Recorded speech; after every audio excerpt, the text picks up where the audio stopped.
சிறுமி பாலியல் வன்கொடுமை வழக்கில் குற்றஞ்சாட்டப்பட்டிருந்த தஷ்வந்த் ஏற்கனவே விடுதலை செய்யப்பட்டிருந்த நிலையில் தஷ்வந்த் விடுதலைக்கு எதிராக தமிழ்நாடு அரசு சீராய்வு மனு தாக்கல் செய்திருந்தது.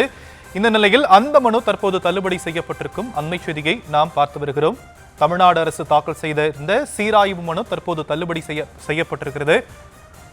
சிறுமி பாலியல் வன்கொடுமை வழக்கில் குற்றஞ்சாட்டப்பட்டிருந்த தஷ்வந்த் ஏற்கனவே விடுதலை செய்யப்பட்டிருந்த நிலையில் அவருடைய விடுதலைக்கு எதிராக தமிழ்நாடு அரசு சீராய்வு மனு உச்சநீதிமன்றத்தில் தாக்கல் செய்யப்பட்டிருந்த நிலையில் தற்போது அந்த மனுவை உச்சநீதிமன்றம் தள்ளுபடி செய்திருக்கக்கூடியதை அண்மை செய்திகளாக நாம் பார்த்து வருகிறோம். போரூர் சிறுமி பாலியல் வன்கொடுமை வழக்கில் குற்றஞ்சாட்டப்பட்டிருந்த தஷ்வந்த் ஏற்கனவே விடுதலை செய்யப்பட்டிருந்த நிலையில் அவருடைய விடுதலையை எதிர்த்து தமிழக அரசு சீராய்வு மனு தாக்கல் செய்திருந்தது. இந்த நிலையில் உச்சநீதிமன்றம் இந்த மனுவை தள்ளுபடி செய்திருக்கக்கூடியதை அண்மை செய்தியாக நாம் பார்த்து வருகிறோம். விவரங்களை செய்தியாளர் ராஜேஷ் வழங்க நாம் கேட்கலாம். ராஜேஷ், விவரங்கள். வணக்கம். சிறுமி ஹாசினி பாலியல் வன்கொடுமை வழக்கில் குற்றம் சாட்டப்பட்டிருந்த தஷ்வந்தினுடைய விடுதலைக்கு எதிராக தமிழ்நாடு அரசு தாக்கல் செய்திருந்த சீராய்வு மனுவை தள்ளுபடி செய்து உச்சநீதிமன்றம் உத்தரவிட்டிருந்தது. இந்த வழக்கை பொறுத்தவரையிலே கடந்த 2017ஆம் ஆண்டு சென்னை அருகே போரூரில் 6 வயது சிறுமி ஹாசினி பாலியல் வன்கொடுமை செய்யப்பட்டு கொல்லப்பட்டார். இந்த விவகாரத்தில் தஷ்வந்த் கைது செய்யப்பட்டிருந்தார். பிறகு ஜாமீனில் வெளியே வந்த அவர் அவருடைய தாயையும் கொலை செய்ததாக குற்றச்சாட்டுகளிலிருந்து கைது செய்யப்பட்டார். பிறகு அந்த குற்றச்சாட்டிலும் அவர் தொடர்ந்து அந்த வழக்கு விசாரணை என்பது நடைபெற்று வந்தது.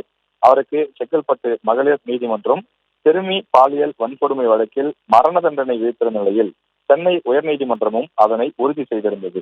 ஆனால் தஷ்வந்த் தொடர்ந்து மேல்முறையீட்டு மனுவை விசாரித்த அந்த உச்சநீதிமன்றம் அவரை விடுதலை செய்திருந்தது. அதற்கு எதிராக தமிழ்நாடு அரசு சீராய்வு மனு தாக்கல் செய்த நிலையில் அது தற்போது உச்சநீதிமன்றத்தால் தள்ளுபடி செய்யப்பட்டிருக்கின்றது.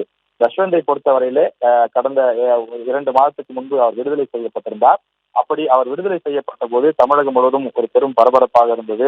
காரணம், இவ்வளவு கொடிய குற்றச்சாட்டுக்கு ஆளான ஒரு நபர் எப்படி எளிதாக வெளியில் வந்தார், ஏன் தமிழக அரசு அவர் மீது தேவையான அந்த ஆதாரங்களை சமர்ப்பிக்கவில்லையா, இந்த வழக்கில் அரசு தரப்பில் ஆஜரான வழக்கறிஞர்கள் என்ன செய்தார்கள் என்று சமூக வலைதளங்களில் கூட பல கேள்விகளை எழுப்பியிருந்தார்கள். இந்த நிலையிலேதான் தமிழக அரசு உச்சநீதிமன்றத்தினுடைய அந்த தீர்ப்பின் மீது ஒரு சீராய்வு மனுவை தாக்கல் செய்திருந்தது.